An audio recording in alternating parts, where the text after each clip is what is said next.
For a lot of people, when they talk about tool organizations, they're thinking about this stuff, Kaizen foam. It's the product where you take your tools and you cut a pocket for them to live in, and it keeps them very organized. But there are some pros and cons to this that I think we need to discuss.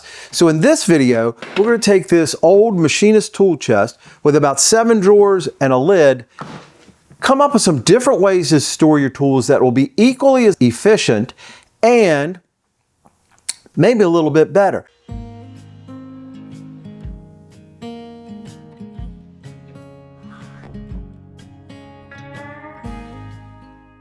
So first, let's talk about the pros and cons of the Kaizen foam. Now, as you can see, it does look really nice. And it is efficient I always know that my diagonal cutters are right here. And just almost as importantly, at the end of the day, if that's not filled in, I know my pliers need to be found. So those are 2 big pros. Another big pro is, say you've got something like this electronic measuring device. I don't want it flopping around in a case, and so holding it in Kaizen foam is the perfect way to protect it. Now, some of the negative sides of Kaizen foam is, if you look at it, you can see there is a lot of space wasted in this type of storage. If I took all these out and just threw them in the box, while it wouldn't be very efficient working, I'd always be rummaging around trying to find it. It really would be better as far as space efficiency. Put 3 times more pliers in this cabinet than I can with the Kaizen foam. And oh, by the way, if I bought another pair of pliers, where am I going to put them? So, my alternative is probably going to be to pull the whole thing out and start all over again. So there are some negatives to the Kaizen foam. And for me personally, I'm not very good at cutting it out. I always feel like it looks less professional than it should. So if you want to see how to do it and how to do it right, there are a lot of videos that I've watched on YouTube that show good methods of cutting the stuff, and they do a better job than I can. Okay, now it could be neater, I know that. But this will fit in there and protect it from rattling around. So that's a very positive use of the Kaizen foam. All right, so before we move on, let me go ahead and get this box cleaned up.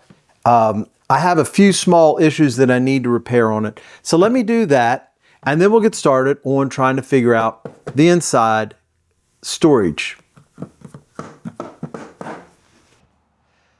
Got an email from my buddy the other day, Hank. Hey, Hank. And he reminded me that I haven't put a video out in quite some time. Well, it's not for not trying. I've been working on this video for quite a while, but I had the garden to get ready and the mulching and the chickens and some work out back and the barn and ended up buying a new tractor even. So I've been busy, just haven't been making some videos. So I'm going to split this video in half. The next video is going to be about doing the last drawer in a more high-tech fashion. I'm going to finish up the inside and do a complete restoration on the box itself. So stick around for that video. But if you want to see that, hit the like and subscribe and keep watching our videos. Thanks a lot, Hank. So while this video is not about restoring this toolbox, there were a few things I needed to do. One was to get that felt out of it. Now, this is the bottom of one of the drawers. It's made out of a hardboard, and the felt was glued right onto it. This is not the original felt, and whatever they used to glue this on, it was very tenacious adhesive. I tried to get for different solvents, but Goof Off did soften it up. But even at that, when I was pulling it up, it was taking the top layer of the masonite off rather than really the adhesive breaking down. So since this was older, it was tearing up, all of it's a little warped, I decided we'll just go ahead and replace those. But for now, let's take these drawers and figure out the tools that we're going to put in them and how we're going to organize the trays. I'm just going to lay them out, get all the tools in, and at least I know where I'm going to start from. Okay, so I spent a little time kind of organizing things here. So the first thing I want to do is I want to organize my drawers so each drawer will be a specific genre of tool. So this one is going to be squares and angles. This one is more distance. I've got my calipers and a folding metric square, things like that. A compass in this one.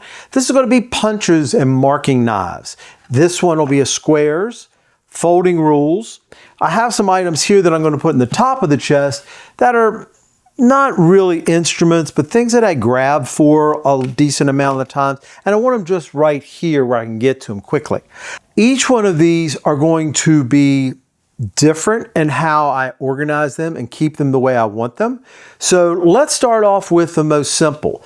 This particular tray with the folding rules, because they lay in there pretty nice and neat, I really don't need any kind of dividers to keep these separate. But I do want to do something on the bottom so it's not just laying on the plywood. Now, we have a lot of options here. So here's some ideas for the bottom. You could use just some paper. You could put some wallpaper, or you could use newspaper. You can get shelf liner like this. That would lay in there and keep things from sliding around much. Felt is a pretty common drawer bottom. This has a self-adhesive back. The negative to this is that because the felt will catch any kind of sawdust or shavings. In a wood shop, this can be a little problematic. If you want to get very posh, you could use a velvet material. You could go hippie and go with some denim.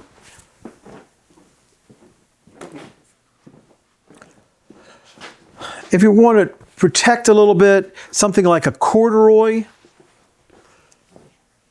or some leather. Either a natural leather or dyed leather. If you get the dyed leather, you also have the suede side that you can use. Again, same problem with this as the felt. The suede does catch a lot of things. So I think on this, I'm going to use this green leather.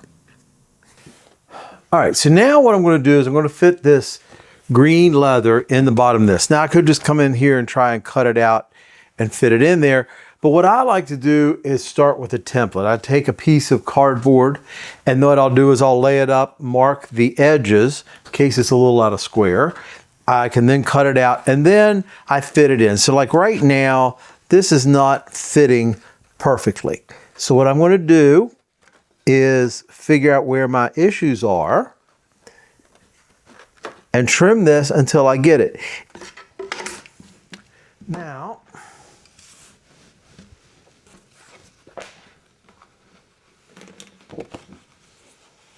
I can lay this on here.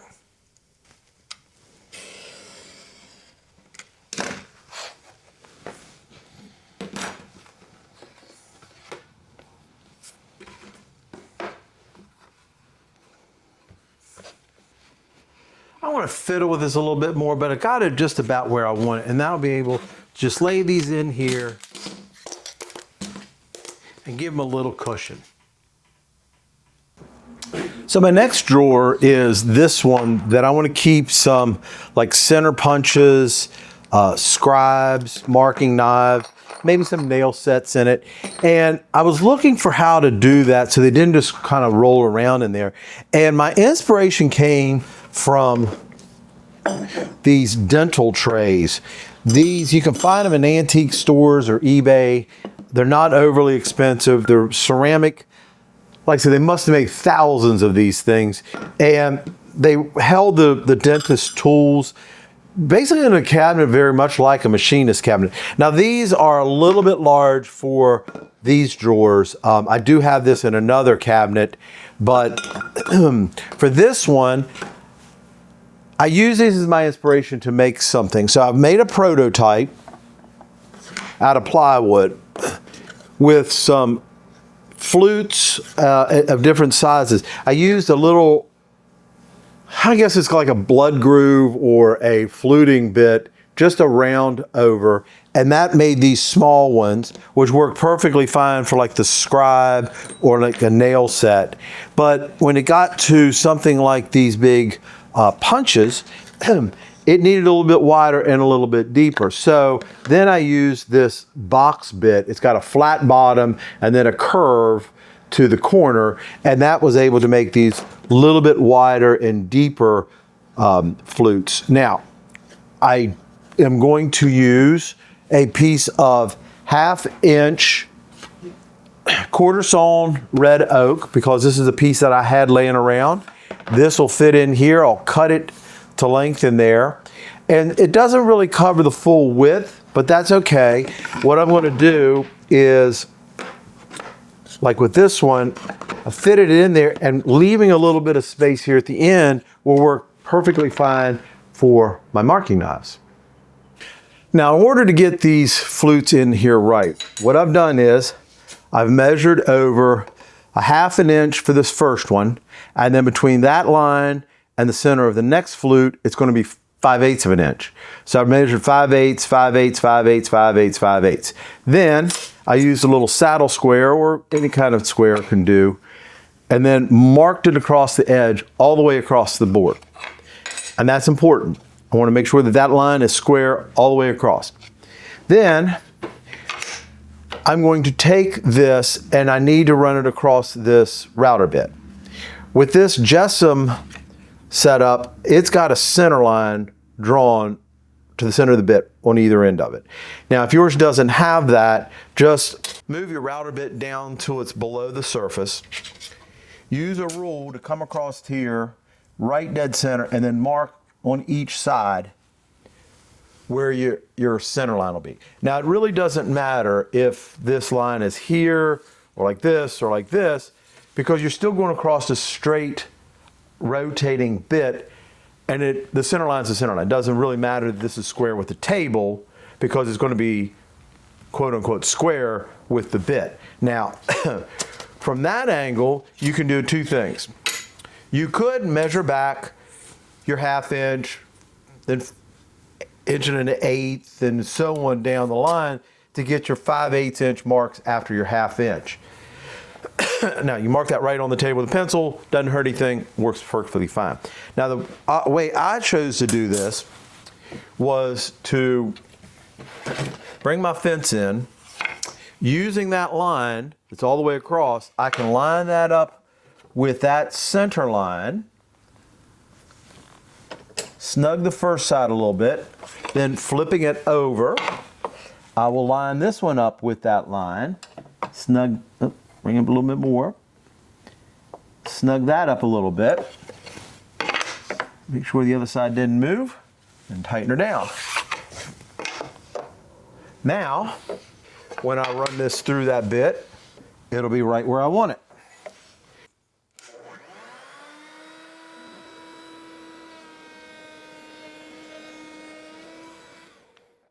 Okay, so now I've cut all my narrow flutes using the method. They're pretty consistent distance. Might be a little bit of variation, but that's okay.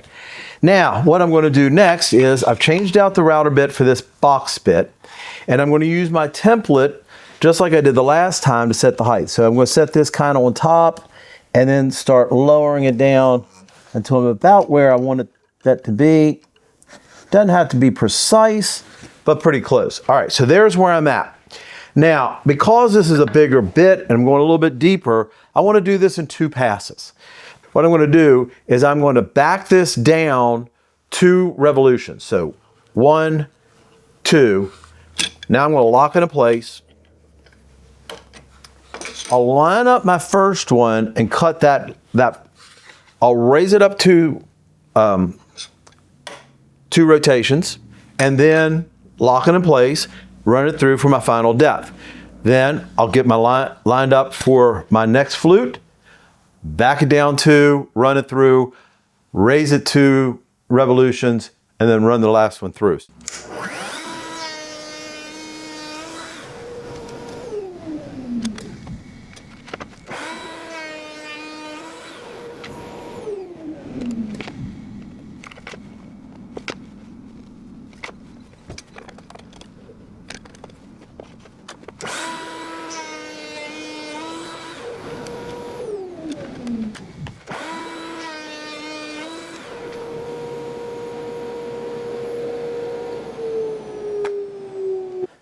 Okay, so it looks really nice in there, but one of the things I realized when I laid it in here that this is a cross groove here, so it's easier to pick things up.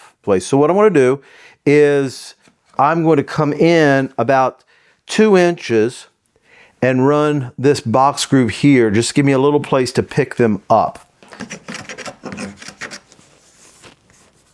All right, so I had to run 2 through there just to give it a little bit more width.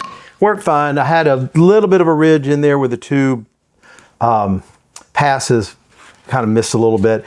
Now I'm going to use a little round over sanding block and kind of get in there and clean this up. Had some tear out because that last one was cross grained. I guess if I had been playing this out better, I would have cut the cross piece first, and then when I ran this way, I wouldn't have had any of that tear out, but it's not significant.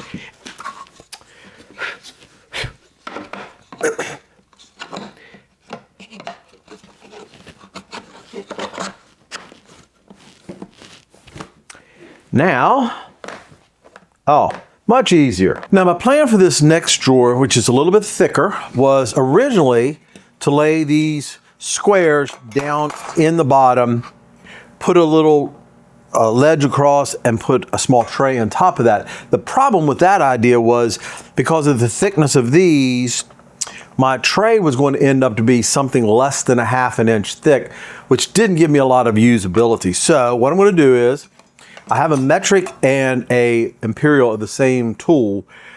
90% of the time I'm using the imperial. So I'm just going to stack them up, lay them in the side, and I'm going to put a divider in it so that I can put these other tools in the other side. So let me show you. What I'm going to do is I'm going to use black foam core. Foam core is a great product for this. It's flexible. You cut it with a knife. It's not real expensive. So I'm going to put this in with the foam core. I'm going to cut this. This is about 1 3/4 inches, and I cut this to length. I'm going to slide this right in to that center position. Now with these, I'm going to lay them in here like this, and I have some small little layout blocks that I'll use and put a third section. So I'm just going to cut 2 pieces this way to fit in. Now what I like to use to cut is I've got a ruler from an old combination square that kind of fell apart, but this is still good. And on the back, I put a piece of non-slip material. I think the stuff's called cat's tongue, and it allows me to lay this down and it won't slide around. And I'm going to cut it with the utility knife. Now, a sharp blade, but the other piece that's important is, one, don't try to cut it all at one time. Go through the first piece and always keep the angle very low, because if you go with a real steep angle in that foam core, it's going to catch that foam and kind of pull it apart. So now to get a nice, good, clean cut, I just use that low angle. Okay, since I had the room, what I decided to do was cut a small piece for the bottom, and now I'm going to glue these pieces onto this bottom, and I can use some straight pins to kind of help pin it into place. So, first thing I'm going to do, using my hot glue gun, I am going to glue this first piece in place. So.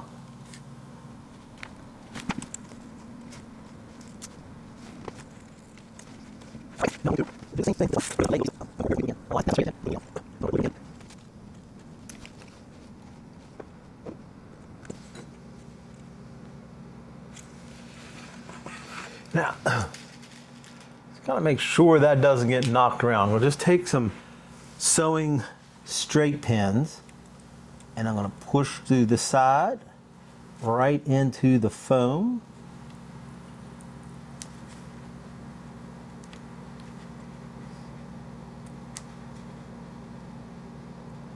So, for all intent and purposes, I have now nailed that into place. I am going to just now push this right down into place.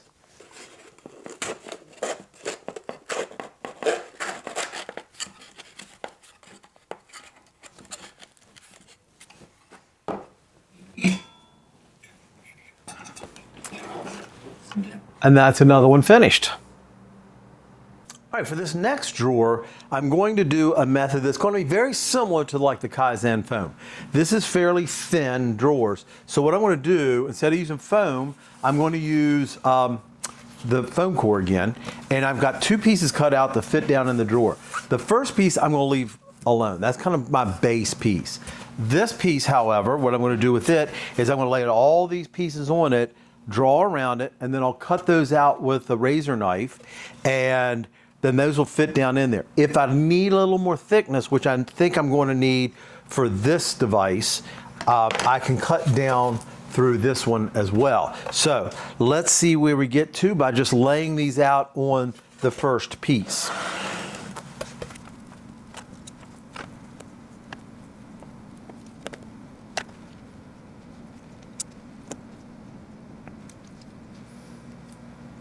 All right, so that's where I'm going to do it. It's a little bit, I changed it a little bit from where I was before. I love this kind of Tetris kind of function of getting everything laid in and using up the best space usage. So now before I mark them, what I'll also do is kind of come in and make sure I've got them nice and square to the box itself.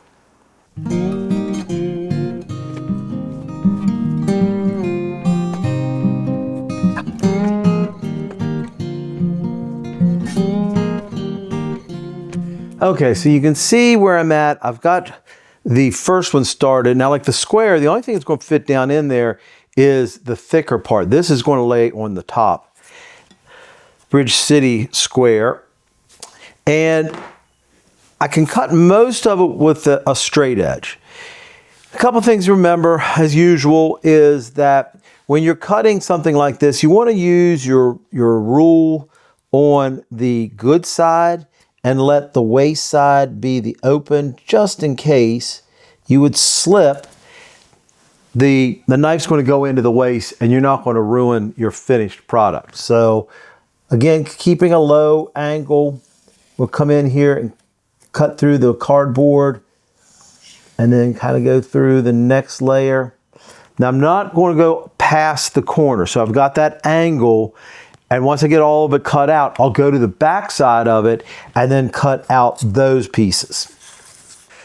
All right, so there's my fitted drawer. As you can see, it's kind of like the Kaizen foam. So there we go, a number of different approaches to putting tool organization into drawers. I got one more to go that I want to show you in the next video. A little different approach, high-tech approach, and I think you'll find that interesting. As you can also see, I've already stripped a lot of the hardware off of this and begun the restoration of this. So I'll also have some information about restoring this box in that next video. So come back next time. Promise it won't be as long to get this one out.